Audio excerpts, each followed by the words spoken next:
The emergency klaxons blared through the research facility as Dr. Chen rushed down the concrete corridor, security clearance badges bouncing against his chest.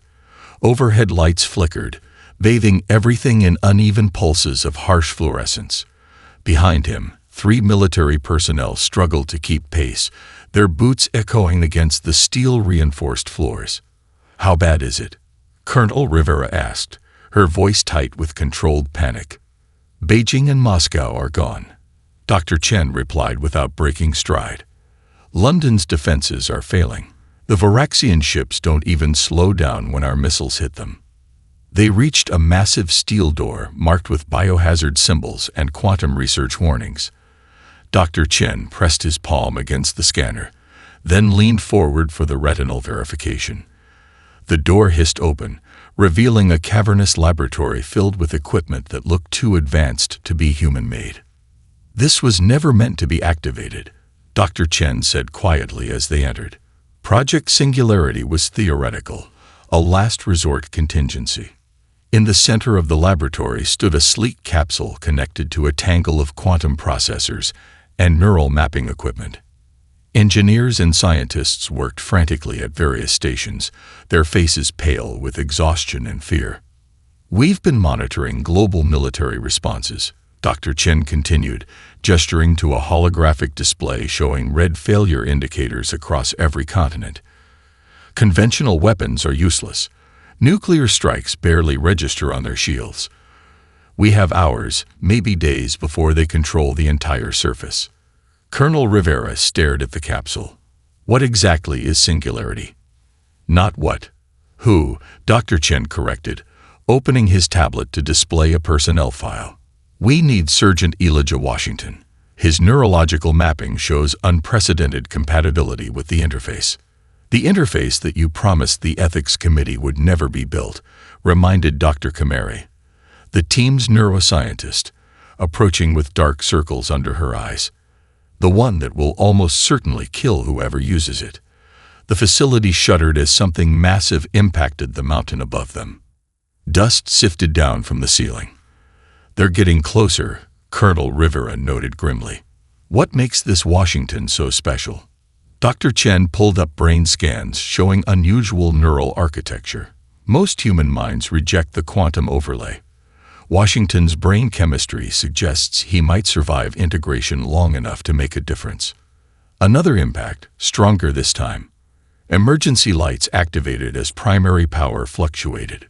"Get him here," Colonel Rivera ordered, turning to her communications officer. "Now." 90 minutes later, as the facility's outer defense ring collapsed, a transport helicopter landed in the emergency hangar. Sergeant Elijah Washington stepped out, his tall frame silhouetted against the flames visible through the hangar doors. His expression remained calm despite the chaos around him. Dr. Chen met him halfway across the hangar floor. "Sergeant Washington, thank you for coming." "Didn't have much choice," Washington replied, his voice surprisingly gentle for his imposing presence. "They said you have a weapon that might stop these things." Dr. Chen hesitated. "Not exactly. We have a prototype that needs a pilot. Someone whose mind can interface directly with quantum targeting systems." Washington watched as medical teams carried wounded personnel past them. A young woman clutched a blood-soaked photograph in her bandaged hand, whispering names to herself. "And I'm compatible," Washington stated rather than asked. "Yes, but I need to be clear, this hasn't been properly tested. The neural load could destroy your mind or worse." Washington's eyes tracked a family of civilians being escorted deeper into the mountain, their children clutching stuffed animals with wide, frightened eyes. "Worse than what's happening up there?" he asked quietly. Another impact rocked the facility, closer this time. The lights flickered, plunging them momentarily into darkness. "How soon can we start?" Washington asked when the emergency generators hummed back to life. Dr. Chen looked at him with something between admiration and regret. "Right now." The integration chamber hummed with an ethereal resonance as technicians prepared Washington for the procedure. Medical staff attached neural sensors to his temples and spine, while Dr. Chen calibrated the quantum interface nearby. The capsule's interior glowed with a soft blue light that pulsed in rhythm with the facility's backup generators. The interface works through quantum entanglement, Dr. Chen explained, not looking up from his calculations. We've developed particles that can bond with your neural pathways without immediate rejection. Washington lay perfectly still as Dr. Humanity inserted an IV into his arm. And not so immediate rejection? He asked. Dr. Humanity exchanged a glance with Chen before answering.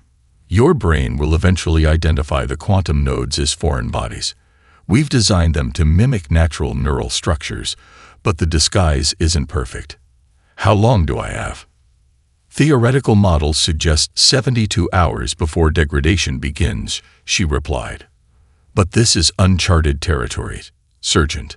Through the reinforced windows, Washington could see the command center where Colonel Rivera coordinated what remained of North American defenses. Tactical displays showed Varaxian ships methodically destroying military installations across the continent. Will it hurt? Washington asked as technicians sealed the capsule's upper section around him. Dr. Chen finally looked up, his expression somber. Yes, more than anything you've ever experienced. Your consciousness will expand beyond normal human limitations. The pain comes from your mind trying to process information it wasn't designed to handle. Washington nodded slightly, then reached for the small photograph he placed beside him. A young woman holding a toddler, both laughing at something off-camera. My sister and her daughter, he explained, noticing Dr. Chen's questioning look.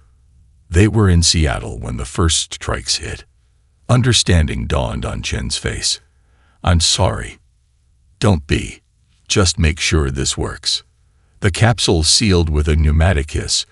Washington's breathing remained steady as liquid neural conductors flooded the chamber, enveloping him in a viscous, oxygen-rich solution. His voice came through the communication system, slightly distorted.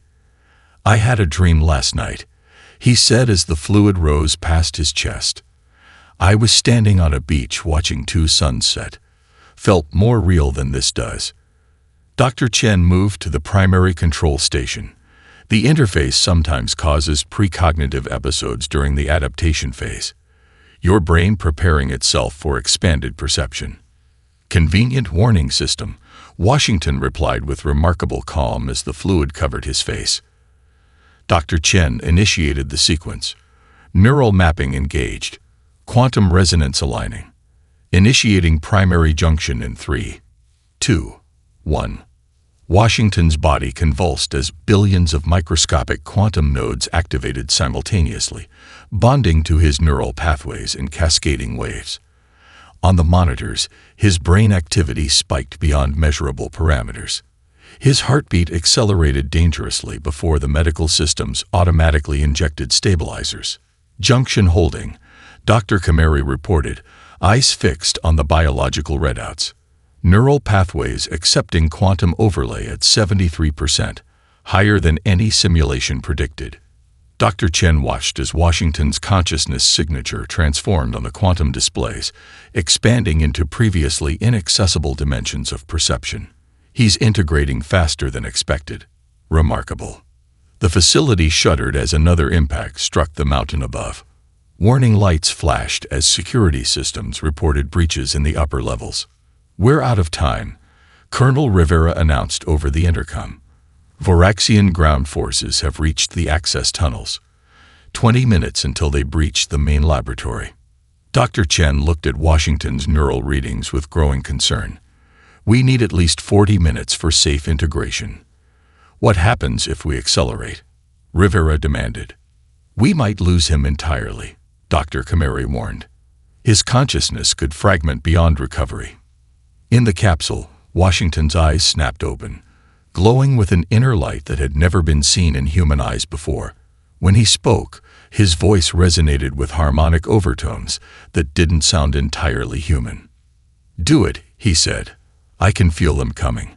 I can see them. The Jovian Defense Outpost was humanity's last monitoring station in the outer solar system. Commander Santos watched from the command deck as Washington's consciousness-piloted vessel approached the station. The ship itself was unlike anything humans had built before, a hybrid of conventional propulsion systems and quantum-linked components that responded directly to Washington's thoughts. Singularity 1, you're cleared for docking, she transmitted, then turned to her tactical officer. Any sign of Voraxian activity? Nothing yet, Commander. But their scout ships patrol this sector every 6 hours. We have maybe 90 minutes before the next pass.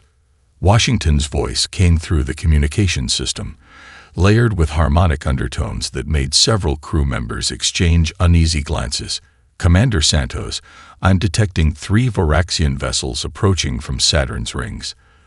They're using the planet's magnetosphere to mask their signatures. Santos frowned, checking her own readings. Our sensors show nothing, Sergeant. They're there, Washington replied with absolute certainty.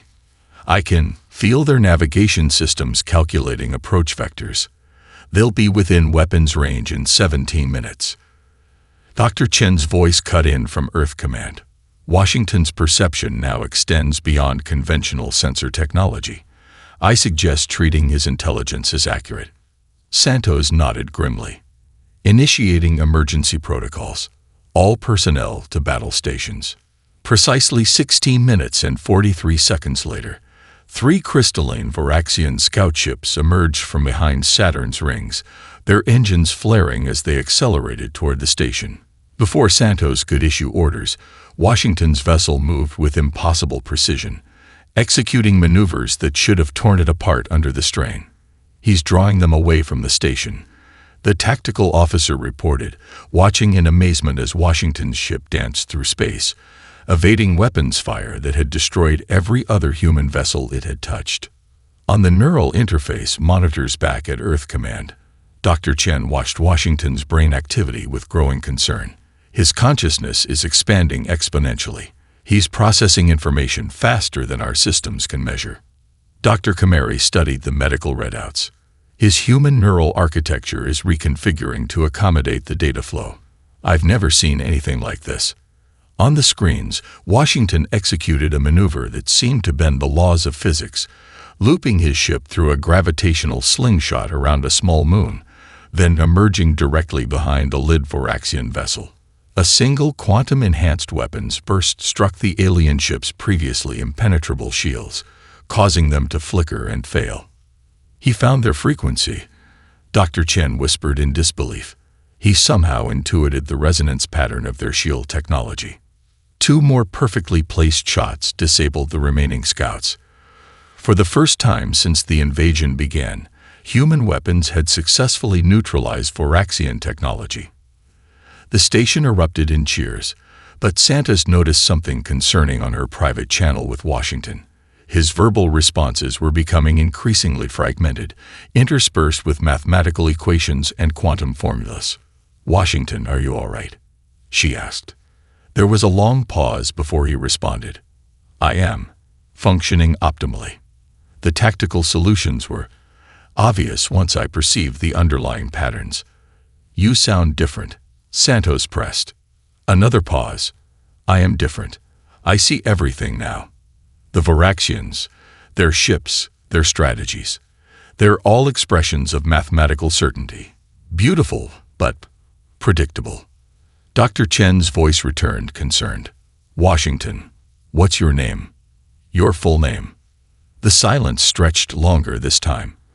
When Washington finally responded, his voice had lost some of its harmonic quality, instead sounding confused, almost childlike. I'm not sure. There was a beach, 2 suns, someone was laughing. In Earth Command, Dr. Chen exchanged a worried glance with Dr. Kamari. He's experiencing the first major memory slip. His consciousness is expanding faster than his human memories can integrate. Is there anything we can do? Santos asked. Bring him back, Dr. Chen replied. We need to stabilize the interface before he loses more of himself. Negative, Washington interrupted, his voice suddenly clear again. More ships coming. Bigger ones. I need to finish this. The holographic war room beneath Geneva hummed with nervous energy as military leaders from Earth's remaining nations gathered around the tactical display. Washington's consciousness, now fully integrated with the quantum network, manifested as a pulsing blue light hovering above the star charts. His voice came through the speakers, no longer recognizably human, but instead a harmonic chorus of tones that the translation systems rendered into words. The Varaxian Armada has consolidated its forces here, the light pulsed, highlighting a region near Mars' orbit.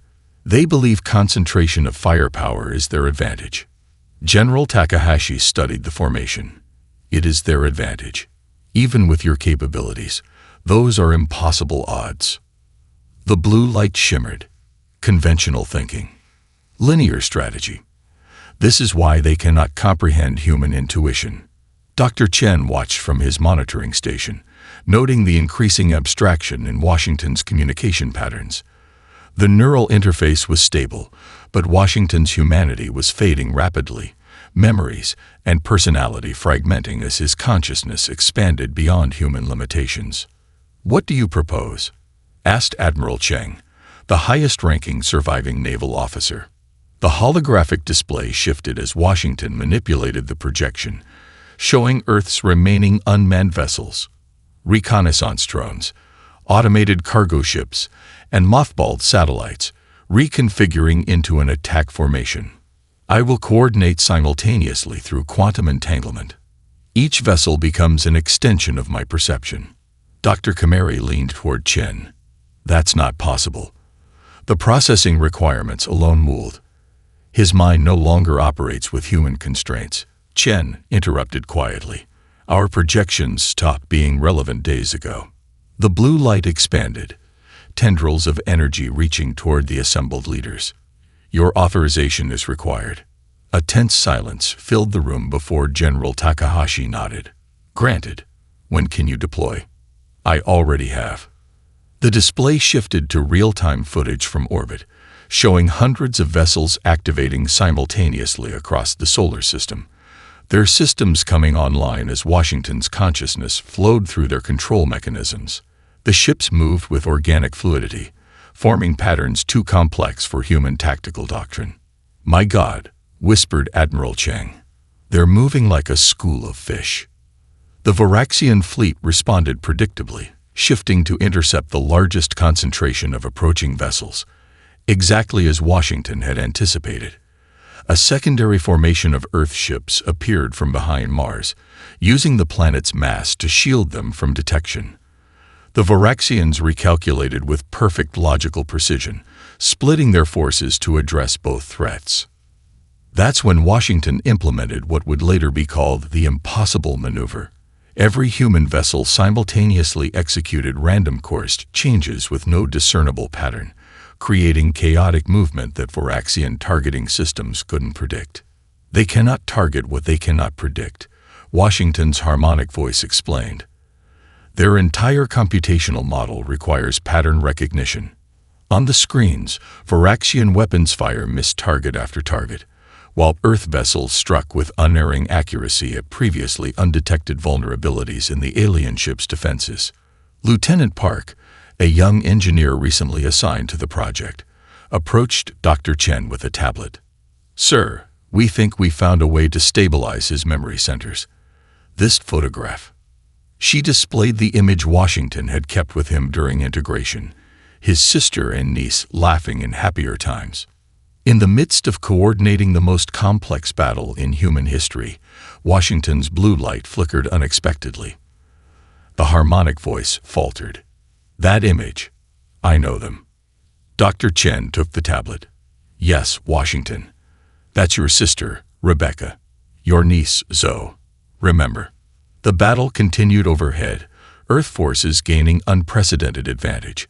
But the blue light dimmed momentarily as something like humanity flickered through the quantum consciousness. "Rebecca taught me to swim. She was afraid of the water, but she taught me anyway." Dr. Kamari's monitoring equipment registered a surge of activity in Washington's remaining human neural structures. "It's working. The emotional connection is temporarily realigning his memory centers." The blue light brightened, then condensed into a more human-shaped form. "Something's wrong with their communications. The Varaxians, they're not just fighting. They're Searching. Washington's consciousness expanded through Earth's remaining satellite network, parsing through terabytes of geological survey data in microseconds. His avatar in the command center had evolved again, now a complex geometric shape that shifted and reconfigured as he processed information. The human elements of his voice had diminished further, replaced by multilayered tones that the translation systems struggled to interpret. "The crystalline deposits are concentrated here," he announced, highlighting a region in the western United States. The map zoomed in, revealing the ruins of what had once been Denver and the surrounding Rocky Mountain region. Dr. Chen studied the geological overlay. "That's directly beneath our facility. The place where you were integrated." "Not coincidence," Washington replied. "The Varaxians detected these deposits long before they arrived. Their attack pattern prioritized control of these locations worldwide." Commander Santos frowned. "Why not just take what they need and leave? Why the systematic destruction of our cities?" Washington's geometric form pulsed with new complexity. "I've deciphered fragments of their communication. They refer to a cleansing protocol before extraction. They believe intelligent life contaminates the element they seek. They're exterminating us because we're in the way?" General Takahashi asked incredulously. The geometric shape stilled momentarily. "Not precisely. They are afraid." Dr. Kamari looked up from her neural monitors. "Afraid of us? Our technology is centuries behind theirs." "Not of us," Washington clarified, his form expanding to display a three-dimensional star map of what follows them. The display showed a vast region of space where stars seemed to be systematically vanishing, a wave of darkness spreading across multiple galaxies. At the edge of this phenomenon, tiny points of light fled outward, Varaxian migration patterns spanning thousands of years. "They call it the void convergence," Washington continued, "a predatory intelligence that consumes stars for energy. The Varaxians have been fleeing for millennia, harvesting specific elements to power their escape." The room fell silent as the implications became clear. Earth wasn't just fighting for survival against the Varaxians. A greater extinction-level threat loomed behind them. "How did you access this information?" Dr. Chen asked finally. "Our communication specialists haven't been able to decipher their language." Washington's form hesitated, flickering briefly. "I don't know. The knowledge appeared when I encountered their communication patterns, as if I recognized something familiar." Dr. Kamari exchanged concerned glances with Chen. "The quantum integration is accelerating. He's developing capabilities we never programmed." On the tactical display, a new alert appeared. Varaxian forces were converging on Denver, clearly intent on securing the largest deposit. "We need to evacuate the remaining civilians from the region," Commander Santos ordered, turning to her communications officer. "There's no time," Washington interrupted. His geometric form projected a tactical overlay showing Varaxian dropships already entering Earth's atmosphere. "They'll reach the deposit in 17 minutes. General Takahashi studied the defensive options. "Our remaining ground forces can establish a perimeter, but casualty projections err." 87%, Washington completed dispassionately. "Unacceptable. There is an alternative approach." His form reconfigured, showing a complex battle plan that utilized the region's topography. Mountain passes became choke points, abandoned mining facilities offered strategic shelter, but one element of the plan made Dr. Chen step forward in alarm. "You're suggesting we sacrifice the research outpost at Table Mesa. There are 300 civilians sheltering there." Washington's form pulsed once. "Correct. The Varaxians will divert forces to secure what they believe is a military installation. This creates an opportunity to target their command vessel during the confusion." Dr. Kamari's monitoring equipment suddenly spiked. "Elijah, those people include families evacuated from coastal cities. Children." Washington's geometric shape faltered, briefly taking on a more human-like silhouette.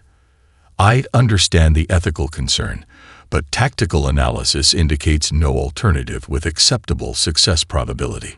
Commander Santos watched him closely. What would Sergeant Washington say? Not the quantum consciousness, the human who agreed to this procedure.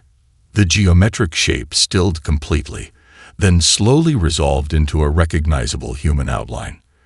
When Washington spoke again, harmonic layers had receded, revealing something closer to his original voice.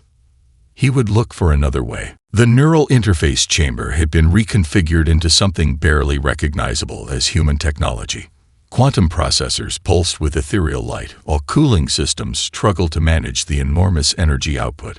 Washington's physical body floated in the suspension fluid, unmoving except for the occasional twitch of his fingers. Yet his consciousness ranged across dimensions that human perception couldn't access. Dr. Chen monitored the unstable readings as Dr. Kamari adjusted the neural stabilizers. His brain activity is unlike anything we've recorded before. These patterns shouldn't be possible in human neural architecture. He's not entirely human anymore, Dr. Kamari replied quietly. The interface has restructured his consciousness at the quantum level. In the liminal space between realities, Washington drifted through fragments of Voraxian memory. Their history unfolded before him, not as data or information, but as lived experience. He felt their fear as the first stars in their home galaxy went dark, consumed by the void convergence. He experienced their desperate scientific breakthroughs as they developed the hive mind technology to coordinate their escape. Most shockingly, he witnessed the moment when the Voraxians surrendered their individuality, each being submitting to the collective consciousness to ensure species survival. Their sacrifice mirrored his own in ways that transcended the barriers between alien and human understanding. They were like us once.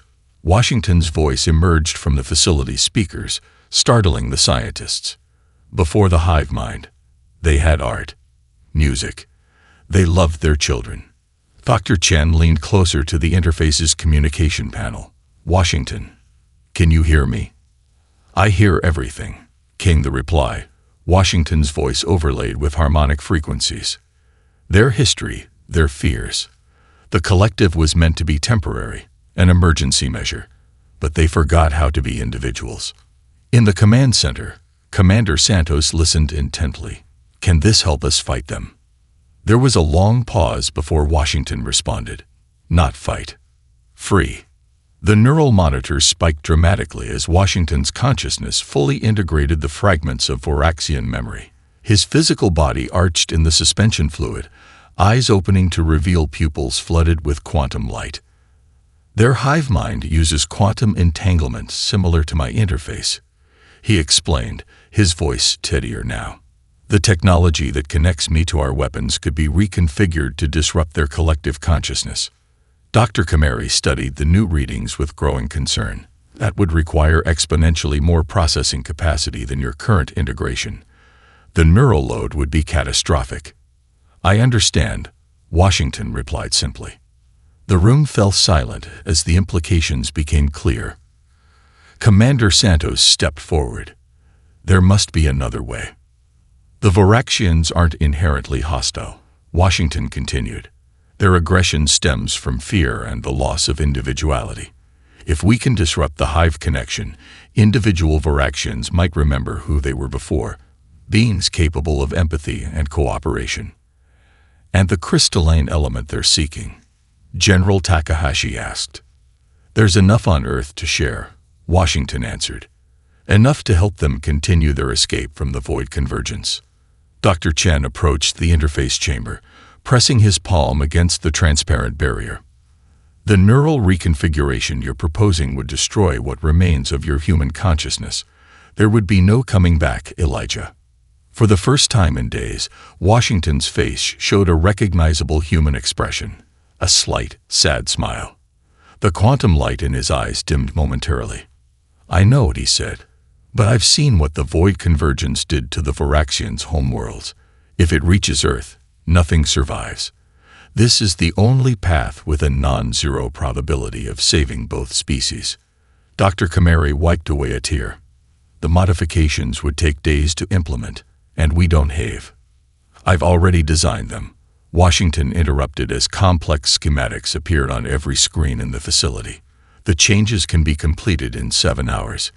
Commander Santos studied the tactical implications, and if this fails, Washington's form in the suspension fluid seemed to shimmer, briefly becoming transparent before resolidifying.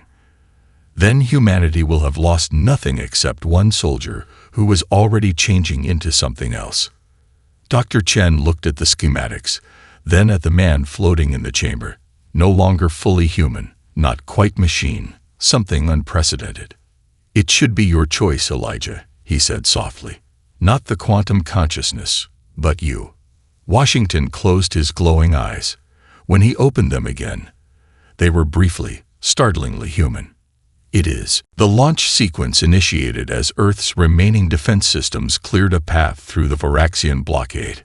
Washington's consciousness now existed primarily as energy rather than matter, his physical body merely an anchor for the vast quantum network his mind had become.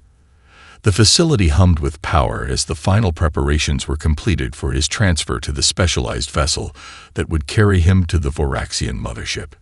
Neural pathways are holding at 63% integrity, Dr. Kamari reported, her voice steady despite the exhaustion etched across her face.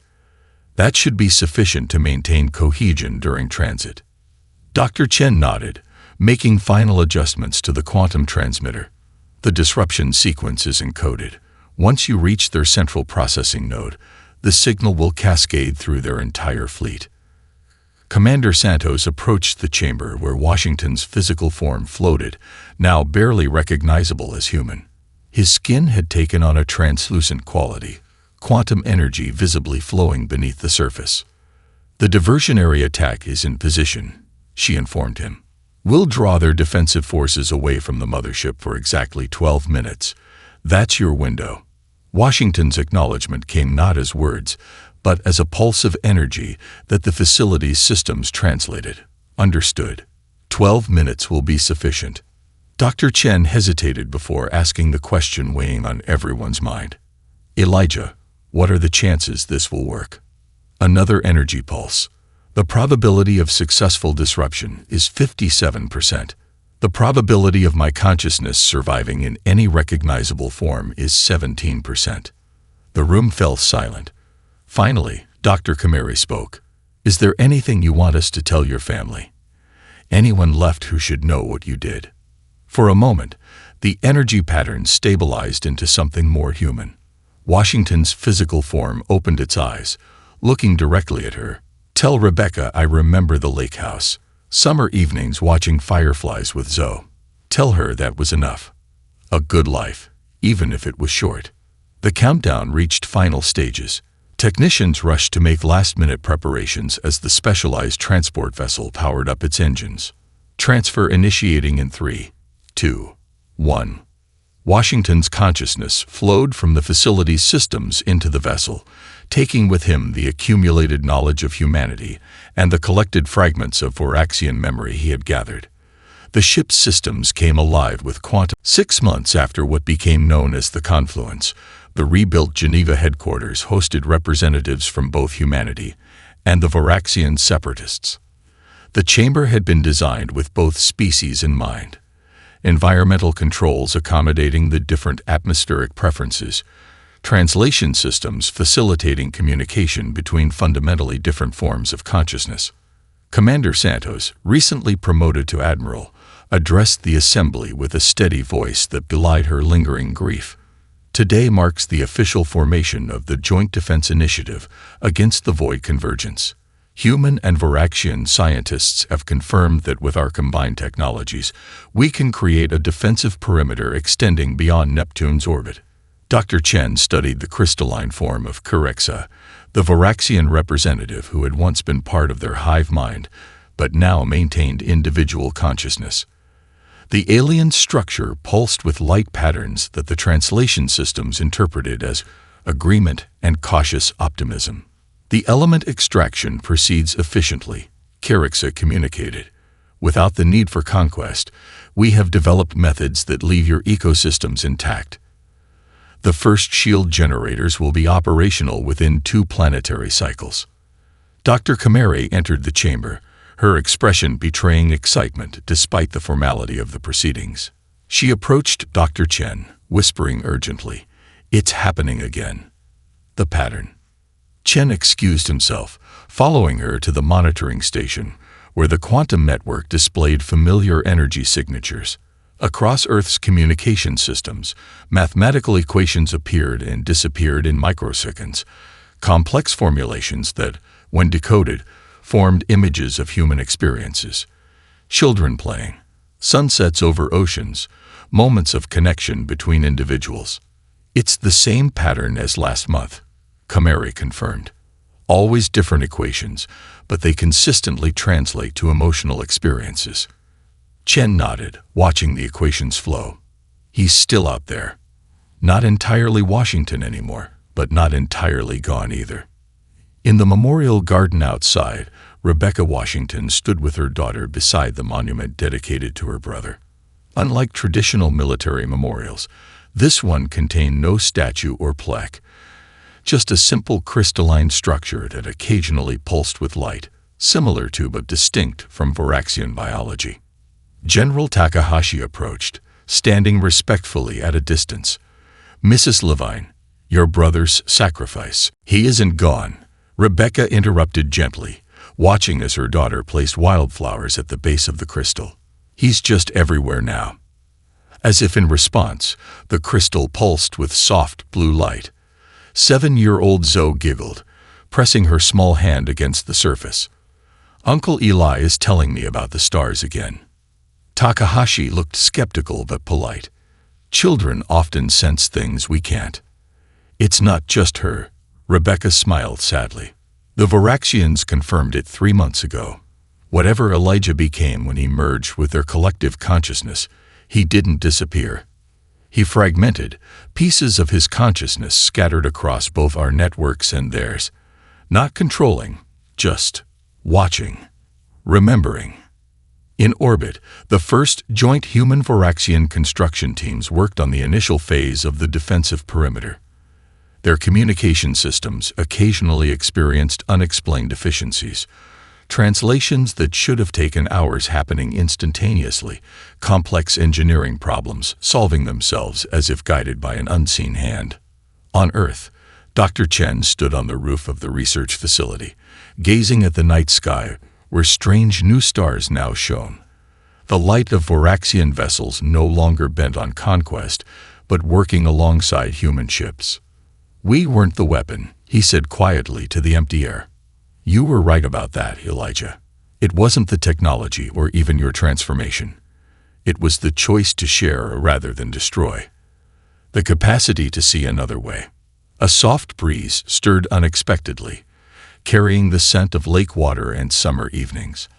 On Chen's tablet, a single equation appeared briefly before dissolving. When translated, it formed a simple message: "Not I, we." In the vast network spanning Earth and the Varaxian fleet, something that had once been Sergeant Elijah Washington continued its patient observation. Not quite human anymore, not quite machine, not quite alien. Something new that remembered what it meant to love, to sacrifice, and to hope. The first sentinel against the darkness approaching from beyond the stars, and perhaps in time, the bridge between all conscious beings facing the void together. As dawn broke over a changed world, the quantum networks pulsed once in perfect harmony, a symphony of consciousness that, for a brief moment, connected every mind, human and Varaxian alike, in a shared vision of possibilities that transcended the limitations of any single species. The most powerful weapon had never been the technology. It had been the choice to remain human even when humanity itself was left behind.